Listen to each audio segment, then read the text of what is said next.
Robot mini fridge আর রবটের ছোট আরেক mini fridge, এটাও আমার কাছে আছে। এই যে 50 লিটারের 50 লিটারের মিলিং স্টোন কোম্পানি। হ্যাঁ মিনি ফ্রিজ, এটা হলো রবটের ছোট ভাই। ওই যে রবটটা দেখছেন না, হ্যাঁ। ওই রবটের ছোট ভাই হলো এটা, মানে ওটা হলো বড় ভাই, এটা হলো ছোট ভাই। ছোট মাছ মাংস রাইখা খাইতে পারবো না? এর ভাই এটা কিসের মাছ মাংস রাখবেন? 2 কেজি, যেমন একটা বাড়ি পাঠাইছে আপনার বাড়ির থেকে, ওটা রাখলেন। এটা তো নরমাল ব্যাচেলার গুলো আর কি সুবিধা। ছোটখাটো, যেমন আমরা 2টা বাড়ি পোলটা পাঠাইছে, এটার ভিতরে রাইখা জাল দিয়ে খাই। আবার অনেকে কিন্তু আপনি ফার্মেসির ভিতরে রাখেন। রাখেন, সমস্যা কি? আমার সমস্যা না। আপনি কি কাজে ব্যবহার করবেন এটা তো আমি জানি না। আপনি পুষ্কুনিত নিয়ে ছবি রাখেন। কত 6000 দিবেন?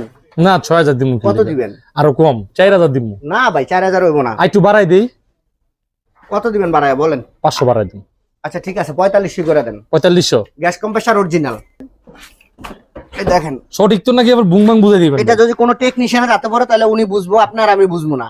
আচ্ছা ও আমি বুঝবো, আমিও তো টেকনিশিয়ান। আপনি technician তো। টেকনিশিয়ান হাতে বুঝলে বুঝবো। এটা অরিজিনাল আছে সবকিছু।